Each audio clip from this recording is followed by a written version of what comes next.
नमस्कार दोस्तों, स्वागत है आपका जीएस तैयारी चैनल में। दोस्तों, इस वीडियो लेक्चर में हम लोग प्राचीन भारत के इतिहास में बौद्ध धर्म के बारे में डिस्कस करेंगे। स्टार्ट करते हैं। बौद्ध धर्म। बौद्ध धर्म जो है, इसका मूल स्रोत जो है वो त्रिपिटक को बोला जाता है। त्रिपिटक के अलावा और भी स्रोत हैं, परंतु इसको जो है मूल स्रोत बोला जाता है। तो सुत्त पिटक जो है, ये प्रथम संगति के दौरान आनंद जो थे उन्होंने इसको रचा। इसकी और महात्मा बुद्ध की शिक्षाओं का संग्रह है इसमें बेसिकली। दूसरा है विनय पिटक। अब ये इसी संगति के दौरान जो है उपाली द्वारा रचित ये जो थे, ये भिक्षु और भिक्षुणियों द्वारा जो पालन किए जाने वाले नियमों का संग्रह है इसमें। और तीसरा है अभिधम पिटक। इसके अलावा आते हैं हम लोग, जो चौथा है जो स्रोत है वो है मिलिंद पन्हो। इसमें पाली बौद्ध ग्रंथ है। ये पाली भाषा में ही लगभग सभी ग्रंथ लिखे गए जो बौद्ध ग्रंथ हैं। इस जो मिलिंद पन्हो रचना है ये नागसेन की रचना है। यूनानी राजा थे मिनांडर, तो उन्हीं को मिलिंद बोला गया। और ये स्थविर नागसेन जो नाम था इनका, नागसेन का, इन दोनों के बीच में जो संवाद था उसका वर्णन है इस किताब में या इस ग्रंथ में। उसके बाद आते हैं अंगुत्तर निकाय। ये बौद्ध ग्रंथ है, इसमें 16 महाजनपदों का वर्णन है।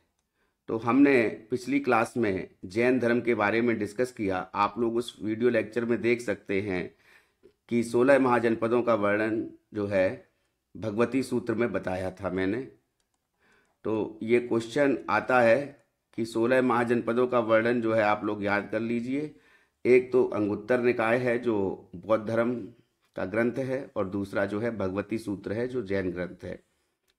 अब आते हैं गौतम बुद्ध के बारे में, उनके विषय के बारे में, उनके जन्म, उनका स्थान कहाँ पे उनका जन्म हुआ, इन सब के बारे में जानकारी लेते हैं।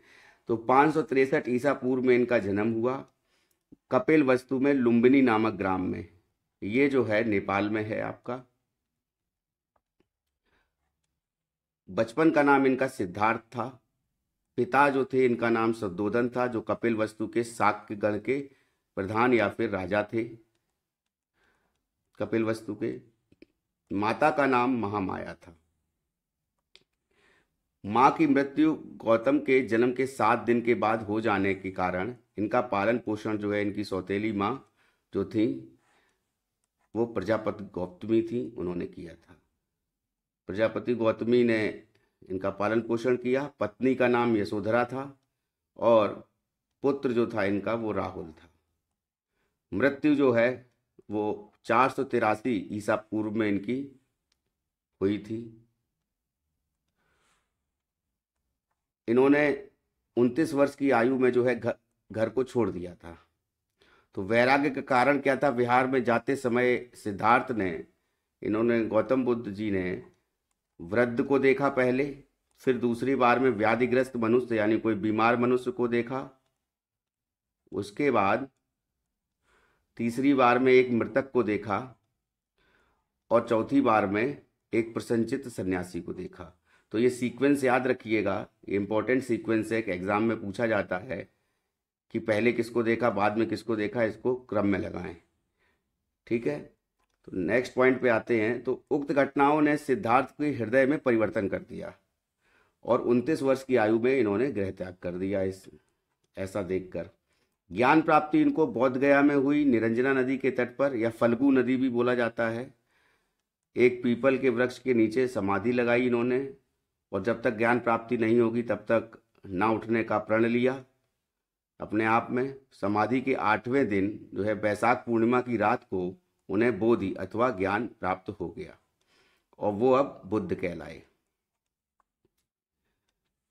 धर्म चक्र प्रवर्तन जो है, ज्ञान प्राप्ति के पश्चात बुद्ध ने सारनाथ में जो, या ऋषिपत्तन जो पुराना नाम है बनारस का, या मृगदाव, तो ये पहला उपदेश दिया, तो उसको धर्म चक्र प्रवर्तन कहा गया, प्रथम उपदेश को।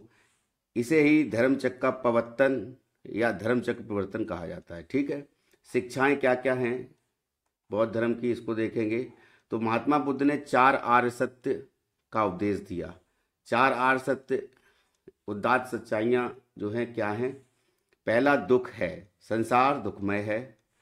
दुख समुदय, दुख का कारण है। दुखा निरोध, दुख रोका जा सकता है। और चौथा दुख निरोध गामिनी प्रतिपदा, दुख रोकने का मार्ग अर्थात अष्टांगिक मार्ग है। उसके बाद आते हैं नेक्स्ट पॉइंट पे। बुद्ध ने वेदों को नहीं माना है, वेदों की प्रामाणिकता को नहीं माना है, आत्मा को शाश्वत नहीं माना है, अतः आत्म संबंधी उनका सिद्धांत अनात्मवाद कहलाया है। पुनर्जन्म तथा कर्म फल पर विश्वास करते थे वो। बौद्ध धर्म जो है कर्म फल और पर विश्वास करते हैं और पुनर्जन्म पर विश्वास करते हैं। तो बुद्ध जी की शिक्षाओं में यज्ञिक कर्मकांड जो है या पशु बलि का विरोध किया गया है। इन्होंने सूदखोरी को सम्मानित व्यवसाय माना है। बौद्ध धर्म में सूदखोरी को सम्मानित व्यवसाय माना गया है और इसे मान्यता प्रदान की गई है। ये इंपॉर्टेंट पॉइंट है। नेक्स्ट आते हैं, बौद्ध धर्म के त्रिरत्न है बुद्ध, धम्म और संघ। बौद्ध धर्म का प्रचार जो है, सारनाथ में धर्म चक्र प्रवर्तन के पश्चात बुद्ध ने अपने मत के प्रचार हेतु निम्नलिखित स्थानों को क्रमशः यात्रा की। तो इनकी यात्रा जो थी, अब वाराणसी में इन्होंने पहला उपदेश दिया था। राजगीर गए, वहाँ पे शासक जो है बिंबिसार था।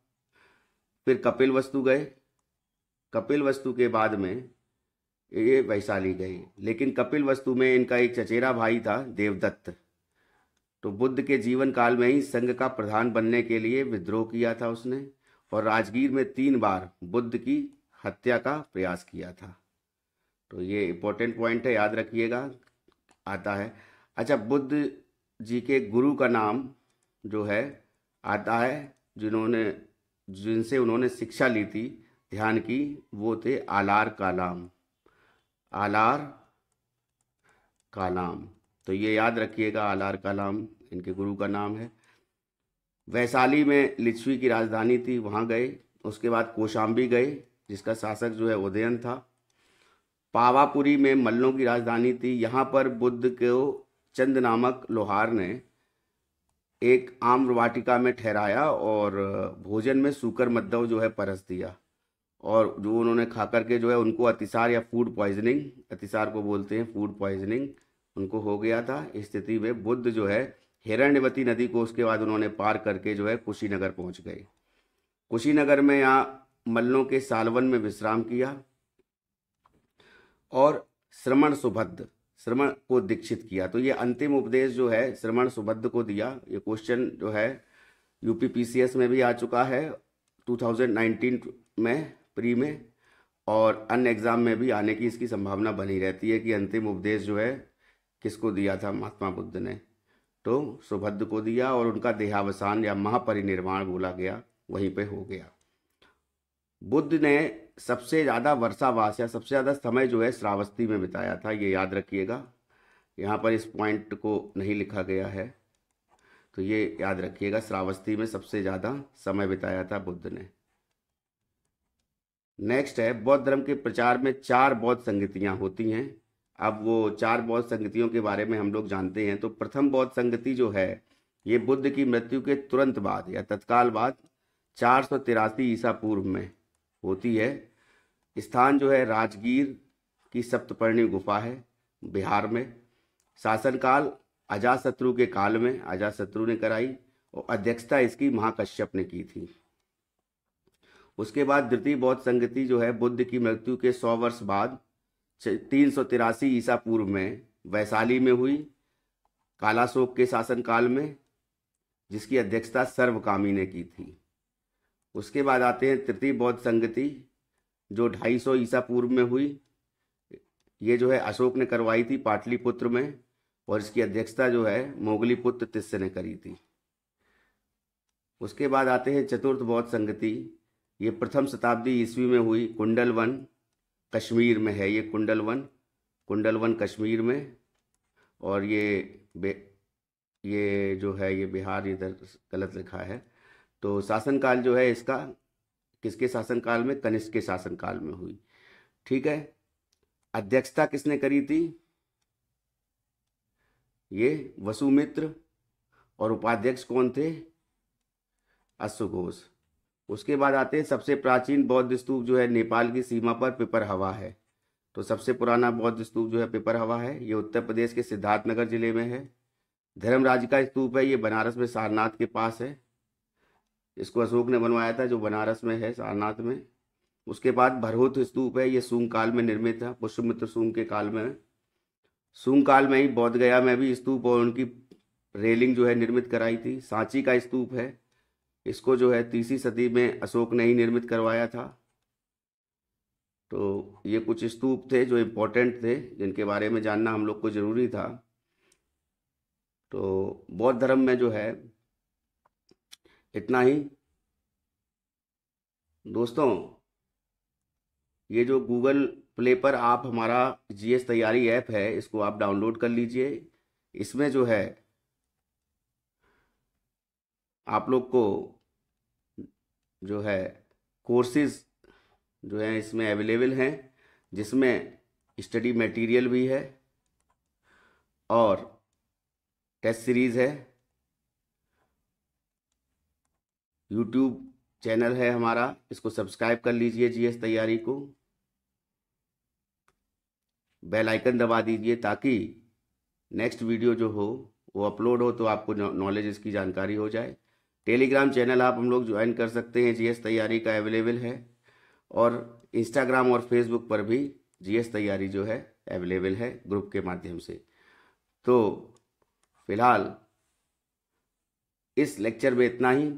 नेक्स्ट लेक्चर में हम लोग वैष्णव धर्म और शैव धर्म के बारे में डिस्कस करेंगे। ये लेक्चर सीरीज़ हम लोग की चलती रहेगी। इसमें प्राचीन भारत के बाद मध्यकालीन भारत, फिर आधुनिक भारत के लेक्चर्स प्रोवाइड किए जाएंगे। उसके बाद ज्योग्राफी, इकोनॉमिक्स, पॉलिटी, इस तरीके से आपको जो है कि सभी लेक्चर्स वीडियो जो हैं यूट्यूब के इस चैनल पर मिल जाएंगे। Thank you.